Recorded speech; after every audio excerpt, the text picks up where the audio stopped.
for school funding and a lot. Let me quote a hadith. You will do me a great favor, brothers, if you will be quiet. Let me quote a hadith.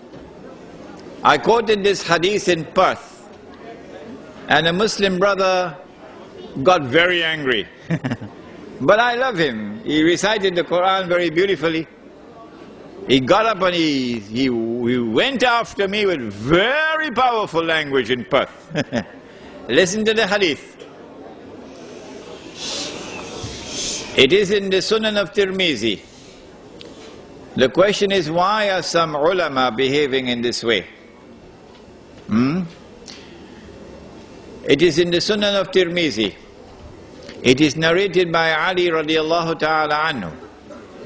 And the Prophet ﷺ said, listen carefully to the hadith, يُوشِكُ أَن يَأْتِيَ عَلَى النَّاسِ زَمَانٍ.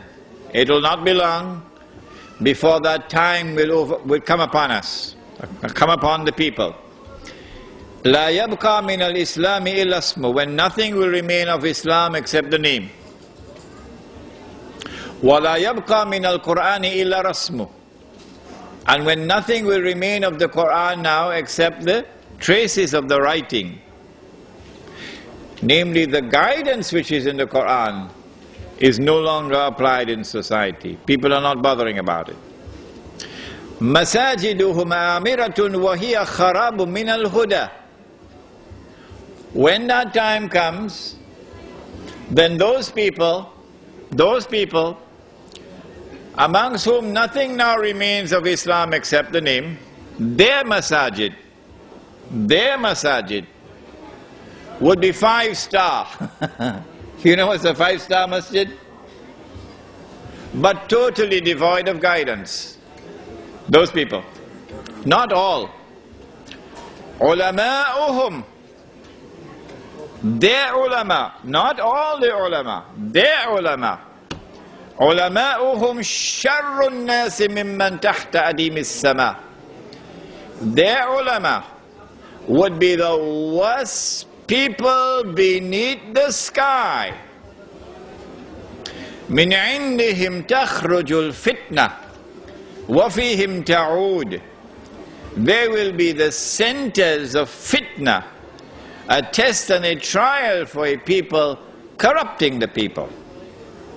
And so, if you share with me the belief which I have, that we are living in that age today, it is now absolutely imperative for us to seek to make a distinction between those who are the true ulama and those who are now the worst people beneath the sky. Islamic banking systems and projects seem to fail in Pakistan, South Africa, elsewhere. Even the Saudis are now borrowing from the IMF. Is there no way for Muslim billionaires, princes and sultans to bring the true Islamic banking to the masses? I have already spoken on this subject. The Prophet ﷺ prophesied that we would follow those who came before us, step by step. And even if they were to go down into a lizard's hole, he said, we will follow them into the lizard's hole. So they asked, O Messenger of Allah, who are you talking about, the Jews and the Christians?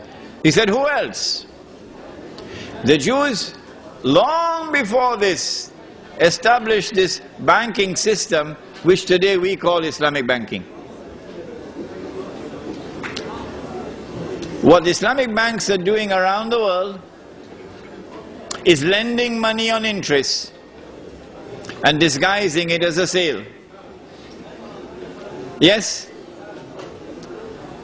I have explained in other lectures how this so-called murabaha operates.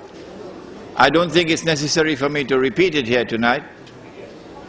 Oh yes, we have the videos at the back on the subject of riba, which should explain to you how what they call murabaha is not murabaha, it's false. It is riba. But it's not riba through the front door. It's riba through the back door. And you can tell them, Imran Hussein said, it stinks. It's worse than riba from the front door. And they should be ashamed of themselves for this riba through the back door, the so-called Islamic banking system. However, when an Islamic bank is engaged in transactions which are halal, and they do have transactions which are halal, then that is beneficial. What we should do is to try to encourage them to make all of their transactions halal. But guess what's going to happen? If an Islamic bank removes all the haram transactions and becomes totally halal, they will destroy it. Yes, it will be destroyed. It will not be allowed to survive. Yeah. You have trashed publicly the gift of the palm top computer. Is this Islamic? No, I did not trash it. No. I did not trash it. I said if something is not of use to you, it has no utility for you, it is better to use that money, those resources that Allah has provided for you, use it in a manner which is productive. But you do not trash something that someone gives to you as a gift. No, you show respect for a gift. All right?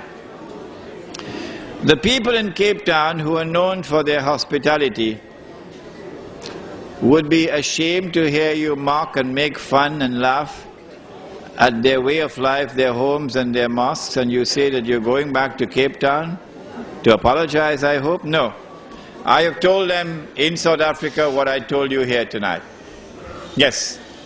It is not an Imran Hussein with double standards, no. I have found a lot of Islam in South Africa. I have found a Muslim community in South Africa in which I have very great pride. Much better Muslims than I have found in many other parts of the world in South Africa. However, I have said to them that it is something extremely dangerous to have a black woman as a domestic servant in every home. Extremely dangerous. That it will be in your interest to try to build a multi-racial fraternity in a Muslim village, where the black and the white and the brown and the yellow will live as a family. And the South African Muslim community has responded positively to that. And there are many now who are actively trying to establish the Muslim village in South Africa, which will bring all the races together as one family. If this is not done, then there is very grave danger awaiting the Muslim community in South Africa. Can we restore the Sunnah money individually in our daily businesses? My opinion is no. What can we do right now about using Sunnah money in today's society? The only answer that I have is that you cannot do it at the macro level. The only possible response that can succeed is the micro level, and that is the Muslim village with the Muslim market. This is the only response I'm capable of. But if now that you have been taught the subject, if you have a better response, please share it with me in an email. Just say you're going to answer 5 more questions and you can... All right, let me answer 5 more questions because the audience is getting restless. 5 more, okay?